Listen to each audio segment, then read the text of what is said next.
실제 코로나 바이러스에서의 효과는 그러지 못했다라고.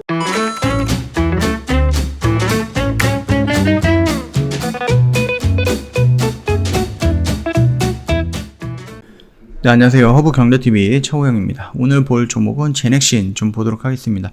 제넥신 토종 백신 관련된 종목이잖아요. 그리고 어저께 백신 일상 결과를 좀 발표했는데 그거를 뜯어보니까는 안정성은 모르겠는데 유효성은 주황불이다 이런 식으로 나왔습니다. 빨간불이었으면 큰일 날 뻔했죠. 2차 접종 2달 만에 중성항체 역가 곤두박질이다라고 합니다. 그러니까는 이게 약을 맞으면 효과가 오래 가지 않는다라는 거예요. 요거 한번 좀 볼게요. 지난 2일 공개된 제넥신의 신종 코로나 바이러스 감염증 DNA 백신 후보 물질 GX19N이 임상 1상 시험 결과가 그 가능성과 한계를 뚜렷하게 드러냈다라고 합니다. 제넥신은 이날 의학 논문 사전 공개 사이트인 메드아카이브에 게재를 했는데요. 발표에 따르면 GX19N은 안정성과 면역 원성을 확인하기 위해서 19세에서 55세 사이에 건강한 성인 21명을 대상으로 해서 1상을 진행을 했죠. 그래서 3mg을 4주간의 간격으로 2번을 투여하는 방식으로 진행을 했습니다.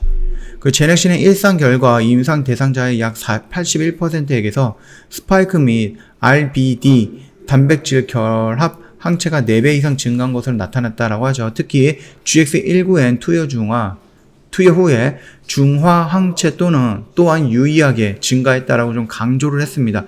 문제는 면역 원성을 나타내는 지표 중 하나인 중앙 항체가 기하 평균 역가가 2차 투여 이후 시간의 흐름에 따라서 가파르게 감소한다는 점이거든요.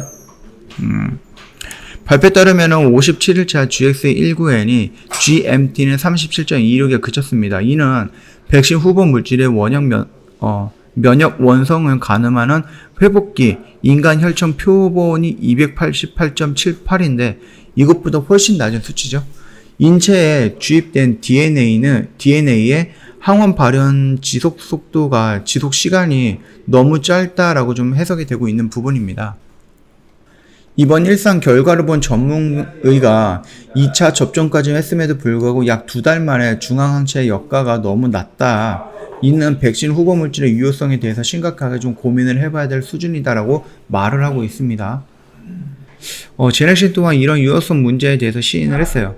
스파이크 단백질만 가진 유사 코로나 바이러스 슈도 바이러스에서의 GX19N 중화 항체 형성 효과와 코로나 바이러스에서의 중화 항체 형성 효과가 상이했다라는 것이거든요. 일단 제넥신 관련 관계자는 슈도 바이러스 중화 분석에서는 모든 대상자들에게 중화 항체가 형성이 됐으나 실제 코로나 바이러스에서의 효과는 그러지 못했다라고 말을 하고 있습니다. 향후 임상에서 해결해야 할 과제가 늘어난 셈이다라고 좀 인정을 했습니다.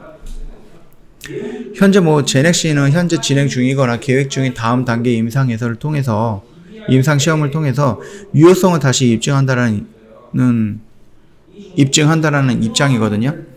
이를 의식한 탓인지 제넥신은 안정성 입증과 변이 바이러스에 대한 치료 효과 가능성을 GX19N 지속 개발의 근거로 내밀고 있다라는 겁니다. 특히 제넥신 같은 경우는 일상을 통해서 높은 안정성을 입증했다라는 입장이거든요. DNA 백신의 경우 면역 시스템의 세포성 면역 또는 체액성 면역의 조절이 면역 저해, 그 다음에 만성 염증 반응, 그 다음에 자가 면역 반응 등과 같이 의도되지 않은 부작용을 유발하는지를 확인해야 하는 부분이거든요. 이번 발표에 따르면 GX19N의 3mg 투여 후에 임상 대상자의 57.1%에 달하는 12명에게서 투여 이후 발생한 이상 반응이 나타났다고 합니다. 그중 5명에게서는 예견된 국소 이상 반응이고요. 2명에서도 예견된 전신 이상 반응이 발견을 했고요. 대부분 이상 반응은 3일 이내에 사라진 것으로 좀 보고 있죠.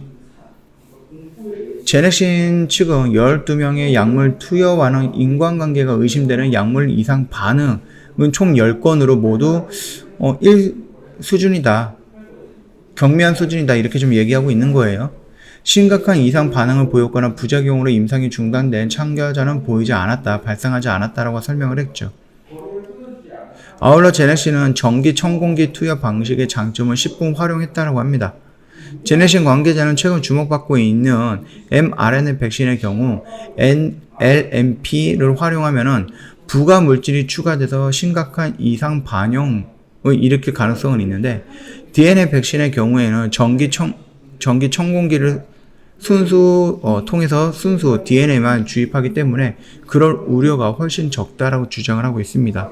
T세포 면역 반응 또한 제넥신은 기대를 거는 부분이다.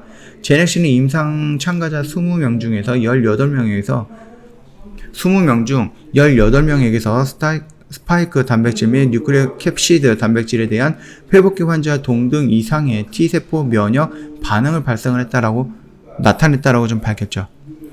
GX19N 접종 후에 유도된 뉴클레오 캡시드 특이적 T세포가 영국, 남아공, 브라질 변이체에 반응하는지 조사한 결과 GX19N 접종군에 발견된 T세포가 인지하는 아미노산 서열이 코로나19 변이체에서 발견한 아미노산 서열과 동일하다는 설명입니다.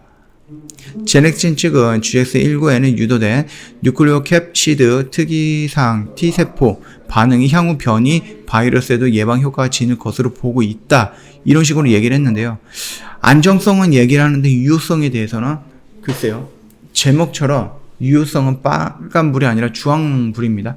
그리고 저 안정성 부분 역시 파란불이라고 해도 될까요? 일단 우리가 지금 저희가 예상했던 임상 1상에 대한 결과 발표는 살짝 실망스러운 부분이죠.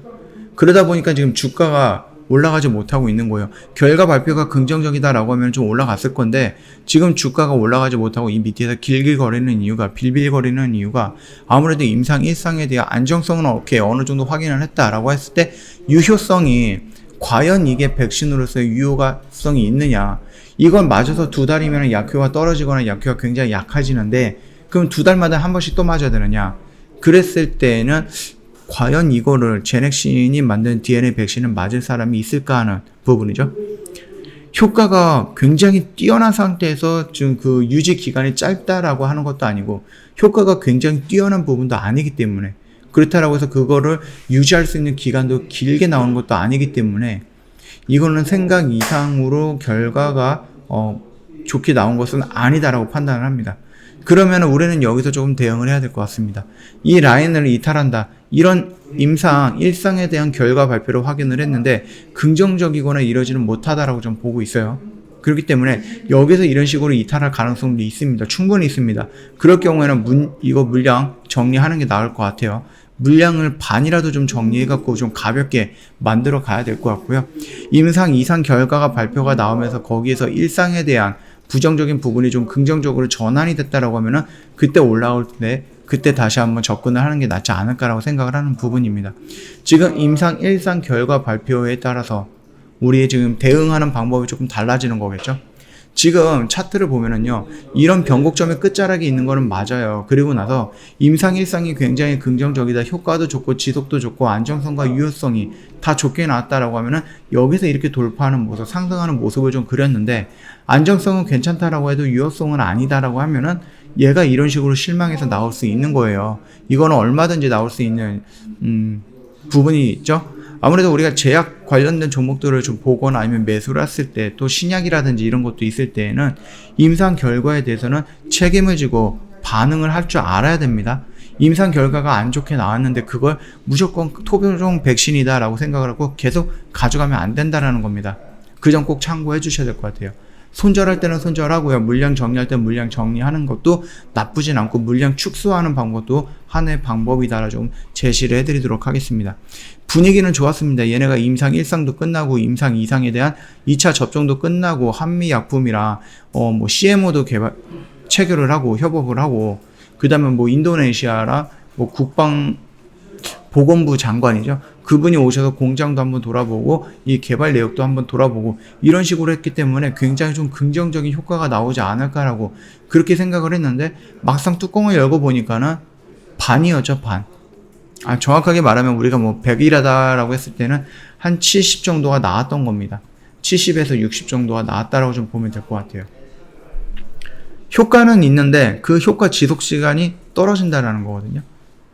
그래서 요거는 한번 우리가 좀 생각을 해 봐야 될 것 같습니다. 이게 만약에 조정이 되거나 아니면 조금 향상이 된다라고 가정을 하면은 주가는 여기서 크게 밀리거나 그러지 않고 조정을 받다가 돌리는 모습이 나올 거고, 만약에서 그게 아니다라고 하면은 여기를 이탈하는 모습이 나올 건데, 이 음봉에는 우리가 대응을 해봐야 된다. 그렇게 좀 말씀을 드리도록 하겠습니다. 저 결과를 되게 기대했는데 조금 아쉽죠. 저희 허브경제TV에 오시면 이렇게 상담을 어떻게 해야 되는지 그 부분에 대해서 안내가 나와 있는 게 있습니다. 두 가지 방법이 있어요. 고객센터 1644-1873 연락 주시거나 아니면 카톡 친구 추가하시면 되거든요. 카카오톡 친구는 카카오톡 상담 메뉴에 보면은요, 친구 추가 아이콘이 있으니까 이거 한번 눌러주시고, 화면이 이렇게 전환이 되면 아이디로 추가 버튼이 있습니다. 이거 다시 한 번만 눌러주세요. 그리고 나서 HBTV 1004 입력을 하시면은 허브경제TV 로고와 함께 친구 추가 버튼이 나오니까 이거 클릭, 그리고 저희한테 인사말 남겨주시면 상담 바로 진행이 될 겁니다. 이대로만 하시더라도요, 4층 채널로 떨어지는 일 없다. 그렇게 좀 말씀을 드리면서 마감하도록 하겠습니다. 자, 오늘 영상 여기서 좀 마감할게요. 영상 도움이 됐다 그러면 구독과 좋아요 한번 부탁드리겠습니다.